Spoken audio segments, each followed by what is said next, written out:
con nosotros. Sí, pasa. Por ahí. Agustina Propopato nació en Las Flores en 1982, se crió en Zárate, es abogada egresada de la UBA. En el 2013 fue subsecretaria de Participación Ciudadana en el Ministerio de Seguridad. En el 19 fue electa senadora provincial por la segunda sección electoral. En el 21 fue electa diputada nacional por Buenos Aires con el Frente de Todos. Y en el 25 renovó su banca en diputados con Fuerza Patria y su mandato es hasta el 2029. Y lo que nos interesa a nosotros es que presentaste en el Congreso proyectos en defensa de la soberanía nuclear y cuestionaste la privatización de las centrales nucleares y todo el entramado nuclear, que son temas que venimos trabajando mucho en Paritarias Libres. Bienvenida, Agustina, a la mesa de Paritarias Libres. Bueno, muchísimas gracias. Gracias por la invitación. Un placer estar aquí con ustedes. Y desde ya que hablando, ¿no?, de estas cuestiones que considero son los trazos gruesos de la República Argentina, ¿no?, y del futuro de nuestro país. Ustedes saben que yo además soy zarateña, limeña, estoy ahí a 2 kilómetros de las centrales nucleares, así que bueno, el ecosistema nuclear además es un poco el ecosistema de mi vida cotidiana, ¿no?, de mis vecinos, es algo muy familiar, pero además tiene esta envergadura, ¿no?, de ser un tema de interés nacional. Es lo que nosotros llamamos un OVE, un Objetivo de Valor Estratégico para la República Argentina. Es un desarrollo de la República Argentina que tiene más de 70 años y que claramente nos pone en una mesa, digamos, del club, digamos, de los países que tenemos desarrollo nuclear, que somos muy pocos, ¿no? Y la verdad es que a las claras, una vez más vemos cómo las presiones de los centros de poder ponen como condición de estos salvatajes económicos, de estas formas de intervenir sofisticadas a veces para poder individualizarlas y poder verlas objetivamente todo el conjunto de la sociedad, ponen como condición, por ejemplo, una vez más desmantelar este sistema nuclear en la Argentina. No solamente lo inscribimos en esta categoría de objetivo de valor estratégico o infraestructura crítica, que yo sé que ustedes hablan mucho de esto, porque sea, digamos, parte importante de la matriz energética del país, sino también porque ustedes saben que tiene un interés particular, porque se inscribe también en la materia de defensa, ¿no? En un mundo en guerra, en un mundo en donde, como dijo el Papa Francisco, y también muchos analistas internacionales, que consideran que estamos transitando la Tercera Guerra Mundial, una guerra en partes, decía el Papa, interconectada, que tiene efectos a nivel globo, a nivel sistema mundo. Claramente el desarrollo y lo que es el poder tener el dominio completo de todo el ciclo combustible de las centrales nucleares, y esto también implica toda la tecnología desarrollada en el enriquecimiento de uranio, es algo que preocupa a los centros de poder. Esos centros de poder que hablan, digamos, de los tratados de no proliferación de las armas nucleares, pero que no renuncian a estar nuclearizados. O sea, que pretenden ser una mesa muy pequeña, digamos, de países con estos desarrollos, y también pretenden desnuclearizar, digamos, a lo que ellos consideran los países periféricos. ¿Qué podemos decir claramente con esto para que lo entienda el conjunto de la gente, de la audiencia? Los países que estamos en capacidad y hemos desarrollado la tecnología para enriquecer uranio, estamos en capacidad de construir la bomba atómica. Y esto que no asuste a nadie, ¿no? Porque hoy un mundo con una tercera guerra mundial en curso, con un sistema internacional legal erosionado, con centros de poder que claramente por un lado predican la paz, pero que por otro lado dicen, si no me dan el Nobel de la Paz o si no aceptan las condiciones que yo quiero para el Estrecho de Hormuz, te bombardeo. La verdad que precisamente la desmilitarización, el desmantelamiento de todas estas capacidades nos hacen retroceder en capacidades que hemos construido, no solamente en términos de desarrollo energético, sino también en materia de defensa. Vos decías muy bien, 70 años, no somos improvisados en la agenda. Tenemos ingenieros nucleares de la hostia. Y el hito fundacional es la fundación de la creación de CONEA, como sí, claro. Hito. Sí, claro, o sea, la inicial. fundación de CONEA, después todo lo que es el desarrollo de las centrales. Teníamos, porque desmantelaron un proyecto importantísimo como el CAREM, que es un reactor también modular de mediana potencia. Somos el país que más avances podíamos demostrar en materia de esta ingeniería. Para aquellos que piensan, ¿no? Que la Argentina no estamos en capacidad, que necesitamos siempre una ortopedia externa para... No. La verdad es que tenemos en materia de profesionales y de desarrollos, bueno, lo podemos validar con el CONICET, con la INVAP, todas cuestiones que están desmantelando, que están privatizando. INVAP, ustedes ya saben que ya está en la categoría de SAU, Sociedad Anónima Unipersonal, que también pretenden privatizarla, ¿no? Mirá, en este momento en la República Argentina pocos saben, por ejemplo, que se armó una empresa que se llama Meitner, no sé si ustedes seguro que lo saben, porque yo sé que ustedes son muy inquietos con todas estas cuestiones, y esta empresa Meitner está reclutando a todos nuestros profesionales, ingenieros nucleares, técnicos nucleares, físicos, matemáticos. Ojo con esto, porque el mundo está conceptualizando esto y lo inscribe en lo que se llama inteligencia industrial o inteligencia científica. Inteligencia en términos de venir y, digamos, apropiarse de lo que son nuestros desarrollos.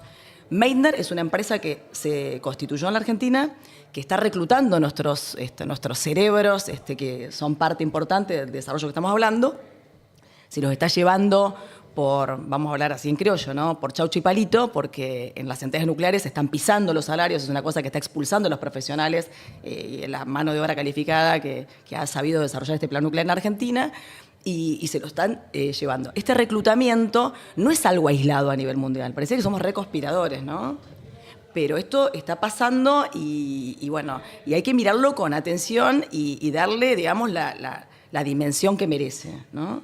De hecho, la persona que está a cargo de Meitner es una ex funcionaria muy estratégica, un área muy sensible de la CONEA y de Nucleareléctrica Argentina. Decía Jauretche, ¿no? Peor que el gringo Total. que nos compra es el criollo que nos vende.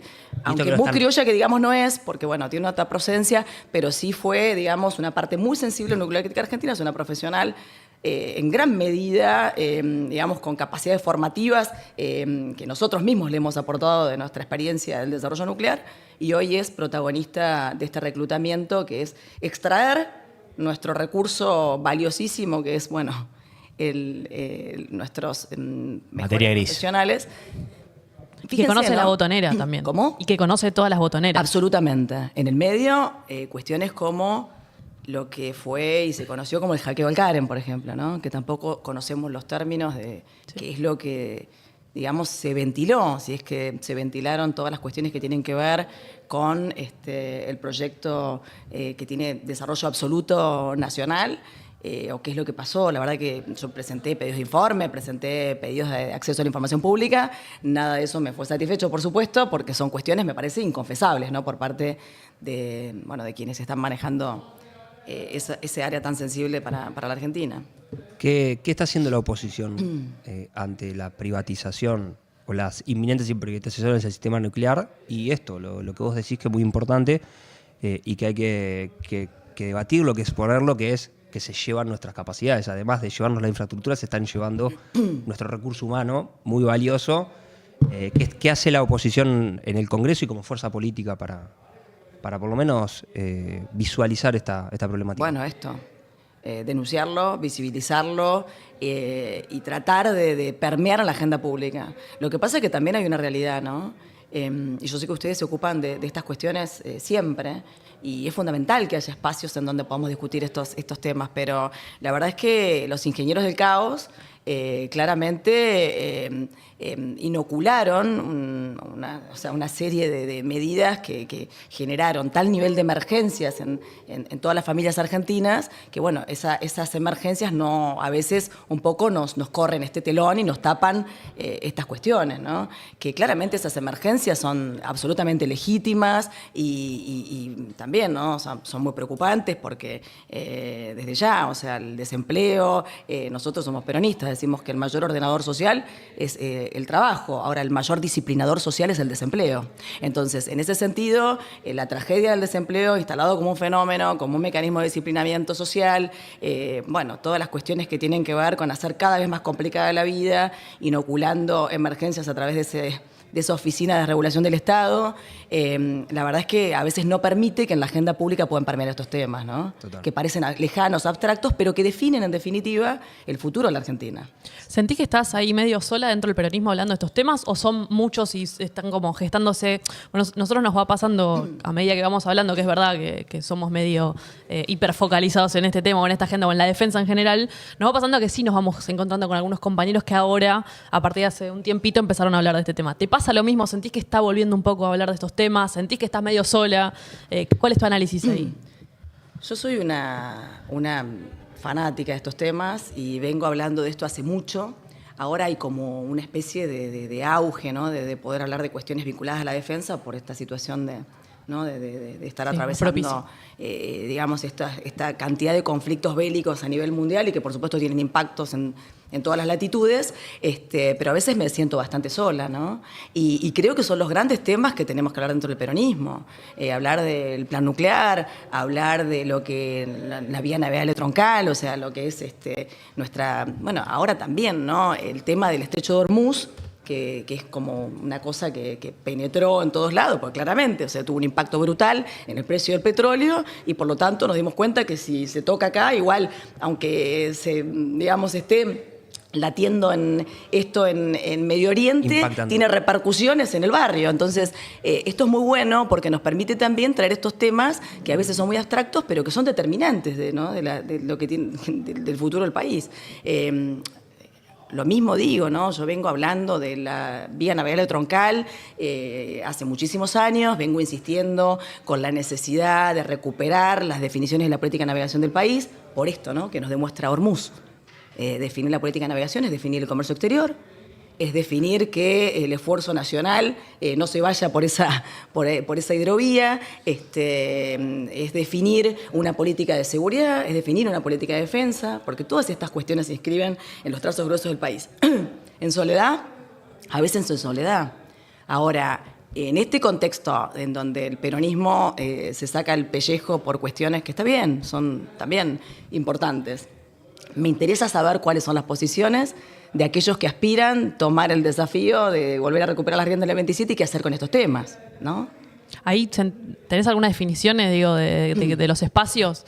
¿Qué piensa la cámpora sobre esto? Digo, los grandes movimientos, ¿dialogás con ellos? ¿O sabés más o menos qué se piensa? ¿Hay un consenso sobre esa materia o no? Bueno, ¿O está todo ahí en discusión? No hay a veces un abordaje de estas cuestiones que son realmente profundas, ¿no? Para definir el futuro.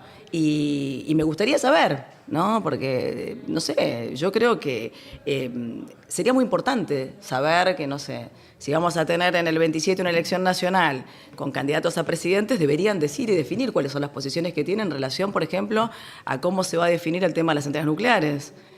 Si vamos a volver a recuperar y a poner realmente acento en recuperar las capacidades de nuestras centrales y a volver a recuperar el proyecto Karen.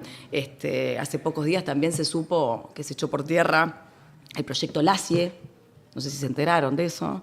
Yo sé que ustedes lo abordaron esto. Nosotros en la Argentina tenemos capacidad de enriquecer uranio y lo hacemos en Pilcanelleu, lo hacemos en medidas, digamos, no industriales, sino muestrales, pero también por pedido de Estados Unidos hemos abandonado esa cuestión. ¿Qué va a pasar con la vía navegable? La verdad es que en el 2021 fui una militante, digamos, en contra del decreto. ¿No? ¿Viene una licitación para definir los próximos 25 años de concesión? Efectivamente, estamos en este momento transcurriendo ese momento.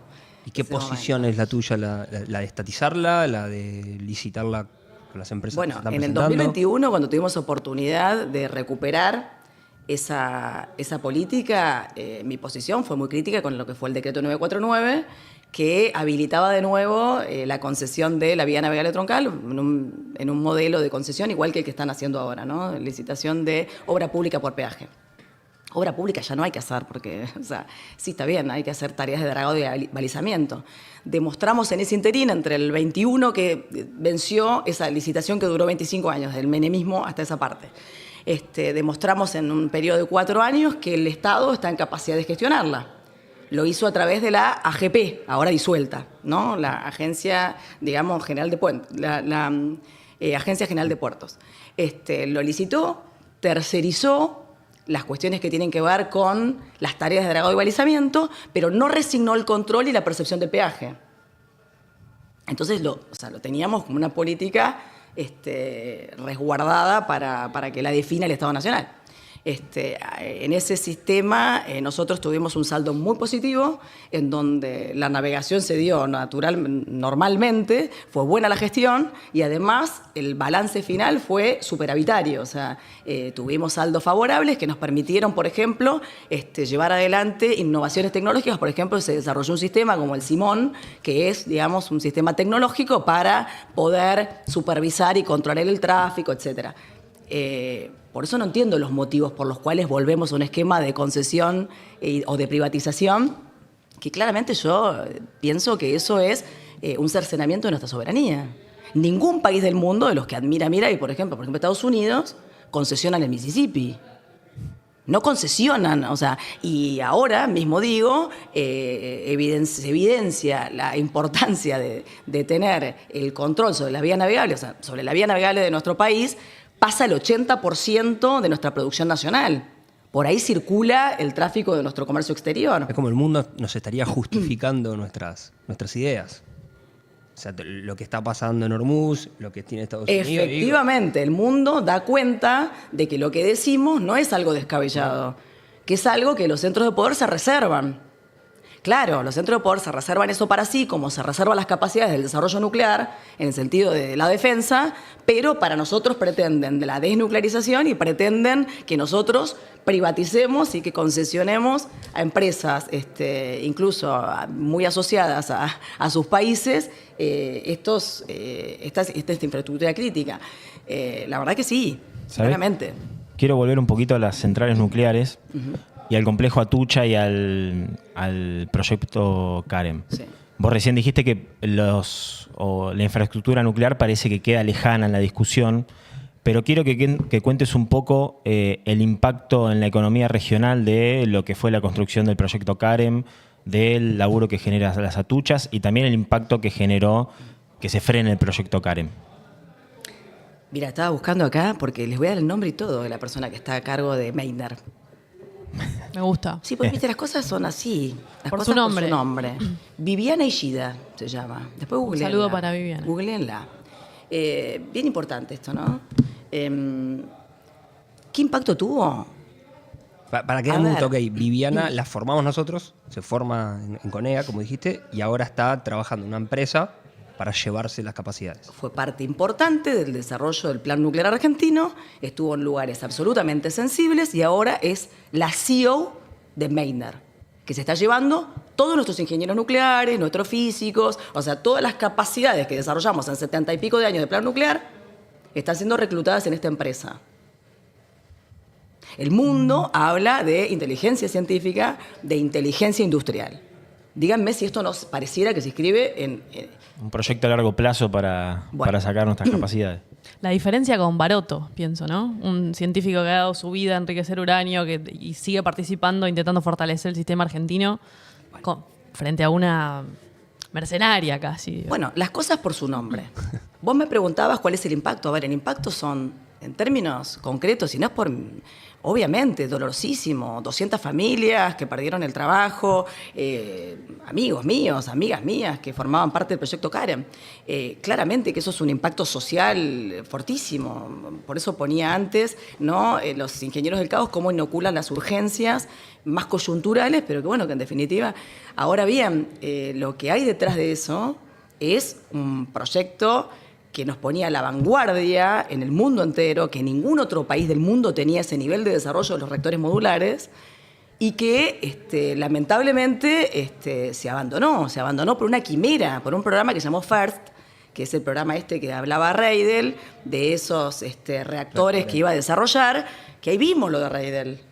Ahí vimos lo de Reidel, ¿no? La tarjeta corporativa, o sea, nada, la falta de seriedad, la falta de compromiso, la falta de realmente de algo solvente detrás de esa persona que vino a vender espejos de colores, pero que en realidad fue funcional para desarmar un proyecto como el proyecto CAREM y vino a vender humo.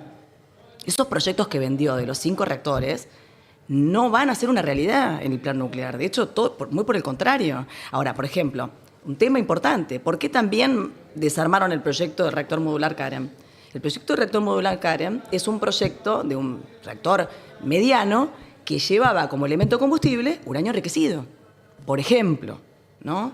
Pareciera que todo nos remite a que no debíamos sostener las capacidades de enriquecer uranio. Por eso es importante, ¿no?, decir, bueno, está claro que hay una necesidad de, bueno, como pasó en Irán, ¿no? O sea, vieron ustedes que el foco era la infraestructura. El potencial secretario general de las Naciones Unidas es un argentino, Sí. que se llama Rafael Grossi. Rafael Grossi es la principal autoridad a nivel mundial de lo que es la supervisión de los desarrollos de la energía atómica, ¿no? Esta persona señaló que Irán estaba enriqueciendo uranio en mayor medida de la acordada en la mesa del Club de los Nucleares, y a partir de eso lo que pasó no solamente fue el ataque a las centrales nucleares, porque hay algo que también pasó medio bajo radar. Primero atentaron contra todos los ingenieros nucleares y mataron a los ingenieros nucleares que eran los que llevaban adelante el plan nuclear iraní. O sea, no sé, pareciera que nos hacemos los rulos, ¿no? Pero esto es una realidad que sucedió y que vieron que no se puso tanto acento en eso. Pero fueron y buscaron a 2 ingenieros nucleares y Los mataron. Bueno, lo que contás vos de la empresa esta es un plan pacífico en Argentina. bueno, Yo ahí, nosotros tratamos de difundir y debatir estos temas. El otro día estuvimos en Moreno discutiéndolo en el territorio porque creemos que el desarrollo de la infraestructura crítica y estratégica va a resolver los temas de urgencia que vos bien mencionabas. a largo plazo. No va a ser al revés. Si no tenemos un proyecto de esas características, muy difícil va a ser la resolución de la falta de trabajo y demás. Ahora, cuando lo empezamos a discutir en nuestras fuerzas, vemos que no hay muchos espacios para debatir estas cosas estratégicas, salvo algunos intentos aislados y con mucha... te veo bien, ¿viste? Te veo con mucha energía de debatiendo estos temas, pero parecería que la política o el peronismo, la dirigencia está en otra, está discutiendo caras, candidatos y demás. ¿Cómo crees que se va a dirimir eso en el peronismo? ¿Crees que vamos a tener que ir a una interna sobre los que pensamos que hay que discutir infraestructura crítica estratégica y sobre los que están discutiendo otra cosa? ¿Crees que vamos a lograr una unidad por el terror que está desplegando Milei, sin programa? ¿Cómo crees que se va a acomodar la alternativa? No sé, la verdad es que no lo sé, pero lo que yo quisiera es que sí haya un programa que contemple cuáles van a ser las posiciones, los distintos candidatos que aspiren a gobernar el país a partir del día después de Milei, ¿no? Que el día después de Milei va a encontrar una Argentina difícil, ¿no? Y con muchas decisiones tomadas de este tenor que tienen esta característica de ser perennes en el tiempo, ¿no? Que son muy difíciles de desarmar. Y que desarmarlas requiere un valor, un coraje que no todos los dirigentes tienen. Fíjense, yo siempre que hablo de vía navegable troncal, digo que, por ejemplo, ¿no? También tema que para muchos es muy abstracto, la Argentina no está, integrada fluvial y marítimamente, ¿no? Toda esta cosa que ustedes conocen muy bien, la posibilidad, los que somos muy militantes de esto, que hablábamos de la posibilidad del Canal Magdalena, la posibilidad del Canal Magdalena es una posibilidad cierta porque en el 2017 el canciller Héctor Timerman, mediante, una destreza diplomática y mediante, lo que es el cumplimiento del Tratado de Río de la Plata, logró oficializar esa vía navegable para luego poder proyectar y realmente habilitar la posibilidad de soñar con la integración marítimo-fluvial de la Argentina a través del Canal Magdalena. Vamos a hacer doble clic ahí para la gente. ¿Qué es el Canal Magdalena? ¿Qué uniría? ¿Por qué es bueno? Porque la Argentina está partida por la mitad en cuanto a la traza de navegación. Esto nos vino impuesto también, como consenso de Washington, Banco Mundial, en el 95, a partir del proceso que se vivió como bastante parecido al de ahora, se determina la traza navegable y la traza navegable nos obliga obliga hoy a la República Argentina a someternos de alguna manera a lo que es el complejo portuario de Montevideo, ¿no? La posibilidad de cambiar la traza, que es lo que realmente sería un acto de valor patriótico, casi a nivel, no sé, Mansilla, Lucio Mansilla, lo hizo Héctor Timerman. Y yo siempre asocio, ¿no?, que la muerte de Héctor Timerman, negándole medicamentos frente a una enfermedad terminal y demás, no es extraña a estas cuestiones que llevó con tanta determinación y con tanto coraje. Lo mismo que Cristina Presa. O sea, me parece que para definir, cambiar el rumbo de las cosas que ustedes abordan en este programa, la verdad es que, bueno, hay un sistema, digamos, disciplinador que te indica que hasta acá los dirigentes que han avanzado con firmeza en estos temas han tenido estas consecuencias, ¿no? Por eso me parece disciplinador para todos los que quieren. Pero también. por supuesto. Por eso en el 2021 Alberto Fernández dice, Comisión Administradora de la Vía Navegable Troncal y Hidrovía, las 5 provincias ribereñas se van a hacer cargo y recula en chancleta. ¿Se acuerdan que fue un proyecto? Sí. Y también se acuerdan que se anunció el dragado del Canal Magdalena. Sí. ¿Y por qué no se hizo eso? Bueno, son intereses. Por eso, son intereses. Vamos a ser claros, o sea, a veces los márgenes de decisión, es cierto, se achican, pero para ampliar esos márgenes de decisión hay que tener mucho coraje. Para no firmar el memorándum de entendimiento que también se firmó durante esa época con el Cuerpo de Ingenieros de Estados Unidos, hay que tener mucho coraje. Y no siempre está ese coraje. Por eso digo, y me parece importante que estos temas sí estén en la plataforma programática de los que vayan a querer ser candidatos a presidentes de la Nación en 2027. A mí sí me interesa. Porque si no vamos a cambiar estos trazos gruesos, yo comparto absolutamente con ustedes, no vamos a poder discutir una Argentina próspera, productiva, con generación de trabajo, con agregación de valor a la producción, con generación de empleo y con distribución de la riqueza como nosotros queremos. Porque ¿de dónde va a salir? La torta siempre es una. O sea, esto es lo que tenemos que discutir. Entonces, tiene que estar ese coraje. Por eso es importante que se pronuncien. ¿Qué vamos a hacer con la deuda que tenemos? Que hasta el Fondo Monetario Internacional dice que es impagable. Que hasta el propio Fondo Monetario Internacional dice que es antiestatutaria. Yo voté en contra del acuerdo de facilidades extendidas, el mismo que vino el fondo la semana pasada a revisar. Yo voté en contra, pero no todos los dirigentes votaron en contra. Entonces, yo ahí un poco lo asocio con la falta de coraje o con el atributo del coraje. Yo creo que los tiempos que vienen para cambiar esta matriz, que va a ser la que defina el cambio del resto de las cosas, porque la coyuntura, que parece que no está atada a esto y que claramente está bien, estrictamente atada, va a requerir de eso. Ahora, también para la dirigencia peronista, si le es difícil decir que Cristina está proscripta, producto de las cosas que transformó desde esta perspectiva, de las cuestiones, digamos, de los trazos gruesos y de la matriz, la verdad es que ya están mostrando como una especie de disciplinamiento previo, ya están haciendo un gestito de obediencia. Entonces, sí me interesa que estén estas formas en la plataforma, estas discusiones en la plataforma programática, por lo menos los candidatos que vayan a nombre del peronismo, para que después no se pongan la camiseta del peronismo, que después en nombre del peronismo hagan todo lo contrario. ¿Y ves coraje en alguno de ellos, de los que aspiran a ser presidentes? Y yo veo que sí, yo veo que tenemos hombres y mujeres de coraje. ¿Cómo no lo voy a ver? Si no, estaría en mi casa y no estaría acá con ustedes conversando. Yo estoy convencida de que el peronismo tiene primero que tiene estas convicciones. No por nada el plan nuclear lo funda Juan Domingo Perón, ¿no? O sea, total. La vio. No por nada la segunda central nuclear se llama Néstor Kirchner. No por nada, no sé, Cristina, insisto, Timerman era el canciller de Cristina, cuando avanzan en este sentido para hoy poder discutir la integración marítimo y fluvial de la Argentina. Entonces sí me parece que hay hombres de coraje. Y bueno, yo por supuesto tengo mis preferencias, ¿no? Y tengo también mi análisis respecto al legajo de cada uno en función de esto. ¿Cuáles son tus preferencias? Bueno, yo siempre digo que ojalá los argentinos no se lo pierdan a Sergio Berni. Ok. Como presidente. A ver, no sé si como que... A mí no me gusta discutir candidatos. A mí me parece tan pedorro discutir candidaturas y no discutir y no saber las posiciones que van a tener cada uno respecto a estos temas. No lo sé. Ustedes saben, por ejemplo, primero, no sé... además tenemos un problema todavía que estamos hablando de candidaturas, no están las candidaturas planteadas, ¿no? Yo lo único que escuché a Sergio Uñac, que dijo en Rebord que quería ser... Yo no conozco cómo piensa Sergio Uñac. La verdad que no lo conozco tampoco. Lo único que sé que recientemente, a diferencia de mi mirada acerca hacia dónde tenemos que ir, votó a favor de la ley de glaciares, por ejemplo, ¿no?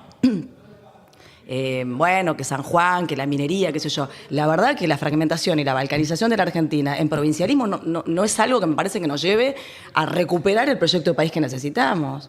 De hecho, yo pienso incluso que un candidato o candidata a presidenta tiene que hablar de modificar o por lo menos de revisar la Constitución de nuestro país, que por supuesto habilita la provincialización de los recursos y la provincialización de las discusiones de los trazos gruesos de nuestro país. Porque la vía navegable troncal no es un tema de las 5 provincias ribereñas, es un tema de la República Argentina, es un tema federal. Porque las centrales nucleares no son un tema de los limeños porque estamos a 2 kilómetros y echaron a 200 personas que son de Lima, es un tema nacional. Es la matriz energética del país, es el 15% de la producción de energía eléctrica. Y además es lo que nos pone en posición de discutir en el club de los grandes. En el club de los grandes. Por eso no nos quieren ahí. Vieron que los rusos dicen, nosotros queremos siempre estar sentados en la mesa de los grandes, pero siempre hay que tener cuidado de estar sentado en esa mesa y no terminar siendo el menú, ¿no? En función de estas decisiones. Bueno, uno de los temas que más le preocupaba a la gente cuando te contaba Germán lo de que fuimos a Moreno, planteábamos un poco la dificultad que tiene Argentina para construir una política soberana integral con esto, con el provincialismo o el federalismo, que algunas veces funciona como una traba para el desarrollo. Y son pocos los dirigentes que dicen, che, hay que reformar la Constitución Nacional, hay que sacarla a las provincias, o no sé si sacarle, pero discutir de mínima la coparticipación y de máxima cómo hacemos para nacionalizar los recursos naturales. Absolutamente, los recursos estratégicos, ¿no? No todos naturales. Perdón, eso, recursos estratégicos. Por supuesto que sí. Muchas cosas hay que discutir. Yo presenté recientemente un proyecto que ya está incomodando a mi espacio político, que es la modificación de la ley de defensa, en donde inscribo en materia de defensa las infraestructuras críticas. El mundo está hablando de eso. ¿Por qué nos vamos a quedar afuera de eso? ¿Por qué no proteger nuestros objetivos de valor estratégico? Nosotros no tenemos en nuestro ordenamiento jurídico ninguna categoría que le asigne a nada la calidad de inenajenable. O sea que, digamos, bueno, esto que es fundamental para el destino de nuestro país no puede ser vendido, concesionado, privatizado o puesto en garantía para, no sé, frente a un organismo multilateral de crédito. No tenemos. ¿Por qué no podemos discutir eso? ¿Por qué no podemos discutir eso? Inscribo la infraestructura crítica en el marco de la Ley de Defensa Nacional para que nuestras Fuerzas Armadas tengan claramente, digamos, o que esta infraestructura crítica u objetivo de valor estratégico tengan los niveles de protección que hoy el mundo le está asignando. Ustedes imagínense si la Argentina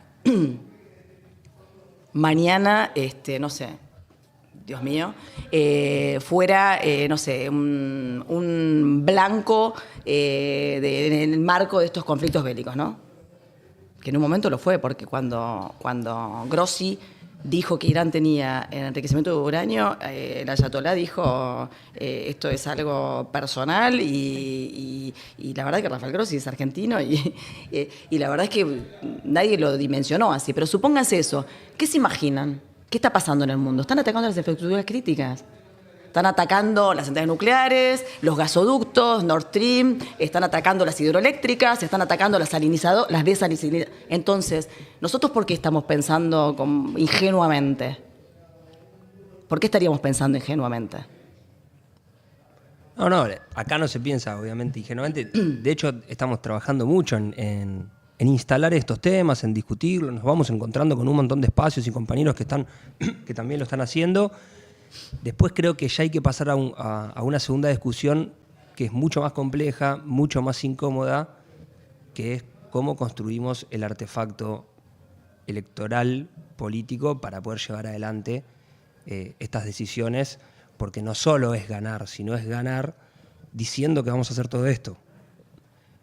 Porque creo que sí importa cómo se gana, no se tiene que ganar a cualquier costo. Me parece que lo que hizo bien Milei en ese sentido, diciendo con una motosierra, che, yo voy a ajustar, después el ajuste le sale para cualquier lado, lo hace para cualquier lado, contrario a lo que dijo, pero sí dijo, che, yo acá vengo a recortar.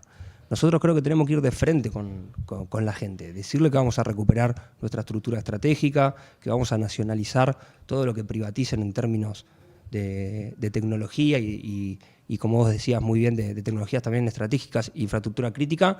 Lo que pasa es que no estamos encontrando el acuerdo para el dispositivo de cómo se va a dirimir esas diferencias para poder presentarnos a un año de las elecciones. Entonces yo entiendo que, planteamos todos nosotros los temas importantes de cara a la sociedad, lo hacemos acá con cámara, vamos al territorio, charlamos, pero después nos falta construir ese frente, esa fuerza que lleve estos temas y que no solo hable de que Milei es malo.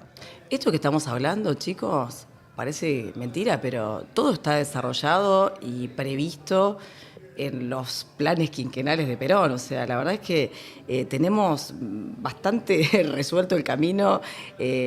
Poniéndonos la doctrina bajo el brazo, vamos a caminar hacia ese lugar. El tema es que no hay que correrse de ahí. Y después electoralmente, qué sé yo, somos ruidosos los peronistas, ¿no? Pero yo veo que hay un proceso edificante. Yo confío mucho en que el peronismo una vez más va a ser la opción para salir de este infierno que nos sumergió Milei. A ver, después no sé, tampoco sé, ¿no?, cómo va a ser la discusión, si va a haber reforma electoral, si va a haber PASO, si no va a haber PASO. Ojalá, la verdad que yo soy muy amiga de la PASO, me parece movilizante, me parece que viene bien discutir. Puede ser una oportunidad para discutir estas cosas que estamos planteando y conocer cuáles son las distintas miradas, cuáles son los planteos de cada uno de los candidatos o candidatas. Pero yo estoy segura que llegado más el tiempo, el peronismo va a encontrar la posibilidad de fortalecerse y salir con una opción clara. Estoy convencida. Y además me parece que debemos hacerlo. Es una responsabilidad política que exige este momento histórico. Creo que si no lo hacemos, también vamos a defraudar a un sector de la sociedad que está esperando, ¿no?, ser representado. Porque yo creo que hay una gran porción de la sociedad, yo estoy convencida de que Milei no reelige. Hay una gran porción de la sociedad que está esperando una alternativa fuerte y clara que se haga cargo en este momento de decir, bueno, acá un torniquete y vamos para aquel otro lado. Confío en eso. ¿Sabés que hace 2 semanas fuimos al Congreso de Defensa en el PJ? Sí. Y había 2 agregados chinos de la Embajada China ahí en el Congreso, por lo menos en la apertura. Hay, no quiero decir alineamiento, pero hay un acercamiento ahí con China, hay una definición del PJ con China en la disputa hegemónica, ¿o no? La verdad es que no tengo ni idea. Lo que sí tengo claro es que así como el fondo desembolsó 1.000 millones ahora, 2.000 millones antes de la elección, y que claramente tuvieron un propósito electoral, también sé que en un momento muy crítico de Milei, que fue cuando se le caía, ¿se acuerdan?, en la ley bases en el Senado, y vencía el swap, también China renovó el swap. Y lo que veo hoy es una situación que compromete mucho la industria nacional, que es la apertura de las plataformas chinas en la República Argentina. ¿Qué quiero decir con esto? No me compro nada, yo soy argentina. Argentina hasta la última gota de mi sangre. Y después creo en el multilateralismo y creo en la inteligencia de posicionar a la Argentina en las discusiones que realmente le interesen a nosotros mismos, o sea, que respondan a nuestro interés nacional. Yo no sé si esto es una salida, ¿viste? Bueno, si Milei está en el bloque Estados Unidos-Israel, nosotros vamos por el bloque China-Rusia. No lo veo tan así. Yo creo que este mundo, algunos analistas dicen que es un mundo tripolar, ¿no? En donde, bueno, China proyecta en Asia, donde Rusia proyecta en Europa y donde Estados Unidos proyecta en Occidente. Entonces, en ese caso, me parece que Argentina tiene que pensarse en el interés nuestro, ¿no? En principio, con nuestros vecinos geográficos. O sea, a mí me parece que nosotros deberíamos trabajar en una posición que podamos proteger, digamos, nuestra soberanía y esto que estamos hablando que hace a nuestro futuro, por ejemplo, en una alianza más estratégica con Brasil, por ejemplo, ¿no? Pensar también en cuáles son los niveles de alianza que también podemos generar, incluso hasta hasta con Chile en este interés prevalente ahora de Estados Unidos sobre nuestro Atlántico Sur. Digo, ¿no? O sea, también en este sentido me parece que debemos abrir la cabeza y pensar muy bien cómo en este mundo multipolar realmente podemos defender estratégicamente y sin prejuicios ideológicos realmente lo que nosotros necesitamos proteger. Agus, ahí en ese día en el Congreso de Defensa del PJ diste una declaración que me pareció interesante, osada, y quería también que hagas un doble clic para que lo sigamos, que es esto del servicio militar. ¿Qué mirada tenés sobre eso? Porque recién hablabas de defensa, me gustaría saber eso. ¿Creés que tiene que ser obligatorio de vuelta? ¿Creés que no? Contanos eso. Creo que lo tenemos que discutir. Creo que tenemos que discutir nuevamente el servicio militar obligatorio. ¿Por qué? Porque, insisto con esto, ¿no? O sea, no somos una isla, somos parte de un mundo que trasunta una guerra en partes y que el mundo entero está discutiendo este aspecto. Ustedes vieron que maravillosamente hoy tenemos, por lo menos un montón de gente, me incluyo, que tenemos Telecentro en Canal 26 permanentemente noticias internacionales, ¿vieron? Así que ustedes ven todo el tiempo ahí cómo hay programas de incentivo, reclutamiento de tropas en todos los países. La verdad es que me parece que frente a lo que estamos viviendo en materia de defensa, yo soy vicepresidenta de la Comisión de Defensa, hay un fenómeno instalado que es las bajas masivas. Hay 18.000 bajas que podemos contabilizar desde el inicio de la gestión de Milei a esta parte. Salarios absolutamente magros y de miseria. El pluriempleo es un fenómeno absolutamente generalizado dentro de las Fuerzas Armadas porque el salario es realmente paupérrimo. La situación puntual de la obra social, o sea, la verdad es que han abandonado también a su suerte la salud de todos los que son nuestros hombres de armas. Así que realmente me parece importante que discutamos esto. Yo creo que ellos, yo decía en el PJ, que tenemos que volver a recuperar un pensamiento estratégico, ¿no? Hablando de esto, ¿no? Y pienso que ellos, cuando desmantelan estos sistemas, son estratégicos para pensar. Son estratégicos. Así como están estratégicamente atentando contra nuestras Fuerzas Armadas, con salarios de miseria, con vaciamiento del sistema de salud, con el desmantelamiento de todo lo que tiene que ver con el complejo militar industrial de la República Argentina, porque lo están desmantelando, lo están aplastando. Sí, y aparte te sumo algo, una semana antes de lo del PJ habíamos ido a un congreso también de innovación en la defensa en la Facultad de Ingeniería del Ejército y el tema transversal a todos los paneles, que la mayoría eran participantes de las Fuerzas Armadas, eran una visión absolutamente economicista sobre cómo esto se ahorra la guita al ejército haciéndolo con VRs en vez de hacerlo realmente. Hay no solamente el daño es material, sino también es subjetivo de cómo se autoperciben directamente las Fuerzas Armadas y la capacidad que tienen. No solamente en salario, sino también en lo que pueden proyectarse en su carrera, en las Fuerzas Armadas en general. Ese daño es terrible. Hay un malestar muy grande dentro de lo que es la familia militar. Lamentablemente, yo creo que tuvieron alguna expectativa. Vieron que cuando hubo el cambio de ministro, cuando entra un camarada, digamos, yo supongo que las Fuerzas Armadas habrán pensado, bueno, uno nuestro va a propender a mejorar nuestro estado de situación calamitoso, o sea, nuestra situación salarial, nuestra situación de la obra social. La verdad es que es increíble ver a un propio soldado argentino al frente ahora del Ministerio de Defensa tomando decisiones totalmente en contra de los camaradas, ¿no? O sea, sosteniendo este rumbo.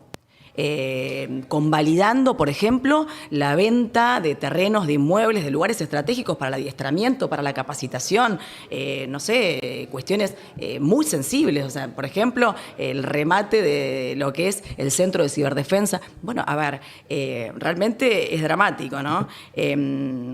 Yo creo que nosotros tenemos que discutir esto sin prejuicios ideológicos. Yo creo y he presentado un proyecto para robustecer las reservas. He presentado un proyecto de movilización de tropas.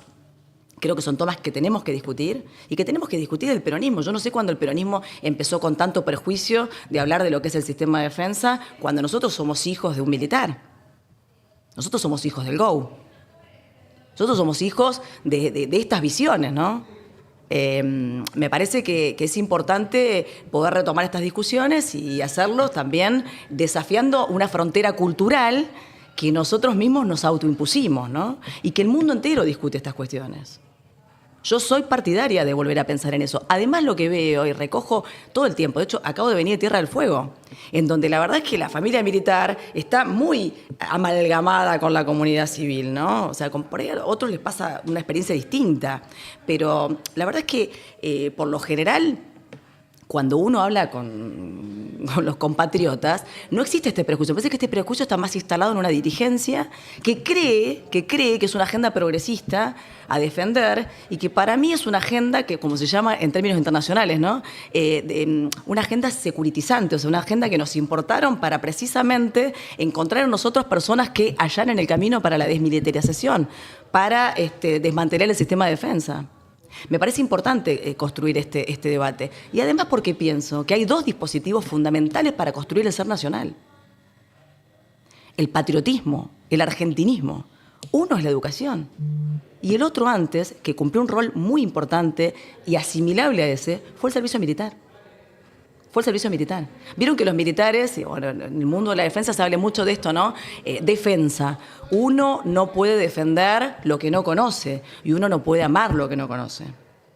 Estas cuestiones también nos llevaron a desconocer nuestro país, nuestras riquezas, nuestra potencialidad. Ahí me parece que nosotros tenemos que recuperar esos valores también para discutir esto, ¿no? Para ponerlo en discusión. Ojalá se discuta y con la profundidad que merece el tema. Yo voy a llevarlo a mi espacio político y yo sé que incomoda. Yo sé que incomoda. Hablé de la paz periférica en el Congreso del PJ. Es esto, ¿no? También lo que da cuenta de este proceso de la paz periférica, esta cuestión de los tratados de no proliferación de las armas nucleares. Bueno, los mismos que imponen esos tratados son los países que sí tienen que son potencias nucleares. Efectivamente. En un ratito vamos a estar con Santiago Garazzi, de Factor Francisco. Vamos a estar analizando la encíclica de León XIV sobre la inteligencia artificial y el avance de la inteligencia artificial. ¿La leíste? ¿La analizaste? ¿Pudiste ver algo sobre el tema? Sí, vimos algo. Justamente vine con Machi, que hoy estuvimos hablando bastante de Magnífica Humanitas, obviamente. Estamos todos, por supuesto, recogiendo el guante de este mensaje humanista del Papa, entendiendo que claramente necesitamos, ¿no?, volver a la inteligencia artesanal. O pensar y discutir lo mismo, ¿no? La ética de la inteligencia artificial. ¿Cómo vamos a procesar estas cuestiones, ¿no? Nosotros tenemos en este momento en Barrio Parque a Peter Thiel. Tenemos, no sé, una amenaza latente. Yo creo que alguien nos escucha por ahí que no está tan en estos temas y piensa que somos reconspiradores, ¿no? Pero bueno, en el medio de que hablábamos de la encíclica, hablábamos de Peter Thiel en Barrio Parque y hablábamos de la experiencia de Peter Thiel en Honduras. Y el programa ese Próspera que llevó adelante en una isla caribeña en Honduras, en donde prácticamente construyeron una especie de domo en donde pusieron en jaque la soberanía territorial de Honduras. No sé si ustedes están al tanto de eso, pero eso lo llevó adelante Peter Thiel. Sí, y con un país con una democracia bastante débil. Débil. Sí. En ese momento con un presidente que también favoreció ese proceso, que terminó preso y bueno, después indultado o promovido su indulto por Donald Trump, o sea, por el mismo que lleva adelante la doctrina Monroe. La verdad es que es bien interesante la encíclica, me parece que también, ¿no?, nos llama a la reflexión. Creo que, bueno, tanto el Papa Francisco como este Papa en estos contextos del mundo nos alumbran, ¿no?, con cuestiones muy elementales. Y que bienvenido sea que ahora viene alguien especialista a hablar del tema, porque me parece que merece muchísimo la pena. Y bueno, y pasarnos realmente por el cuerpo y por la Argentina, que es lo que el Papa nos está indicando. Bueno, vamos a tener la visita, parece ser, ¿no? Noviembre. Uh-huh. Tremendo. Así que, bueno, ojalá que también eso aporte, ¿no?, Seguramente. a la fraternidad de nuestro pueblo y entender que ahí hay un mensaje importante. Pero te lo pregunto porque me parece que conecta. Yo creo que a la humanidad se la protege construyendo infraestructura estratégica y obviamente teniendo pensamiento estratégico y en defensa nacional. Creo que nosotros necesitamos construir todas estas agendas y todas estas propuestas que vos llevás adelante para poder cuidar al ser humano. Bueno, insisto con el tema de lo que tenemos a mano los peronistas, ¿no? Nosotros somos, o sea, hijos también, ¿no?, de lo que es la doctrina social de la Iglesia. somos profundamente humanistas. Yo soy absolutamente creyente, tengo testimonios en mi vida que obviamente me aferran cada vez más a la fe cristiana. Así que la verdad es que considero que esta reflexión que nos trae el Papa de volver a humanizarnos, a humanizar la política, a humanizar las políticas, a humanizar la dirigencia y a tener un mensaje realmente fraterno, me parece que es fundamental, ¿no? Pero insisto con esto, nosotros tenemos todo a mano los peronistas. Ya lo habíamos, o sea, bienvenido sea alguien que viene a refrendar nuestras propias convicciones, nuestras propias creencias. Y creo que sí, que claramente es un mensaje en donde a la dirigencia le vuelven a decir que no equivoquemos las prioridades. O sea, el humano tiene que estar siempre en la prioridad máxima de todas las agendas políticas del mundo, ¿no? Volver a eso, volver a la fuente. Interesantísimo. Antes de despedirte, tenemos un video que para nosotros es nivel la mano de Dios. Nivel del gol del... Pidieron a Agustina Propato que se quita la remera de las Islas Malvinas para la foto con la embajadora británica. La atención del... Quite la remera para que la embajadora pueda hacer la foto. Y me parece que como argentinos, todos tenemos una remera de esa en nuestra casa. Nuestros caídos de Malvinas son nuestros familiares, son nuestros caídos. ¿Qué estaba y me pasando parece ahí? que no se me puede ¿Cómo fue? objetar, Primero estabas con un esguinzada. símbolo muy caro. No, digo porque la embajadora no quiere, si no me piden que me ponga yo de la foto. Fracturadísima. Pero no me doblo, ¿eh? Me quiebro, pero no me doblo. ¿Qué estábamos haciendo ahí? Constitutiva de grupo de amistad parlamentario con el Reino Unido de Gran Bretaña. ¿Te imaginas que me anoté el día 1? La diputada se paró de manos. Yo quería estar en esa mesa para no ser el menú, precisamente, ¿no? Así que en el contexto de que Milei viajó a Naciones Unidas... Qué bajo este TAS, ¿eh? Qué bajo este TAS. Cuando Milei viajó a Naciones Unidas...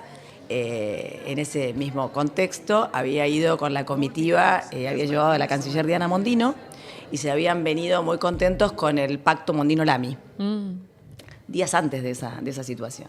Claro, entonces, hacer la constitutiva, yo dije acá se traen alguna sorpresita. Y empiezan a decir que probablemente iba a venir la embajadora británica a la constitutiva del Grupo Parlamentario de Amistad. Yo dije, muy bien, a ver. Entonces te imaginas que estaba así fracturada, pero me preparé y me fui para el Congreso y llegué con una chaquetita bien cerradita y entra la embajadora británica y casi todos los colegas que estaban ahí, que ustedes vieron, empezaron la reunión. Bueno, qué orgullo tenerla acá, la verdad es que yo tengo también... Los obsecuentes. No, tremendo. Tremendo. Yo me quería morir, descomponer. Era algo espantoso. La verdad que el nivel de chupamedismo que experimenté era inexplicable. Y en el momento que me tocó intervenir, por supuesto muy respetuosa, diplomacia parlamentaria, planteo la única causa que había que plantear en la Comisión de Amistad Parlamentaria con el Reino Unido. ¿Cuál era? La causa Malvinas, que nadie había hecho mención. Entonces en un momento se empieza a incomodar la embajadora, que se llama Christie. Nosotros tenemos una sola Christie. Christie Age.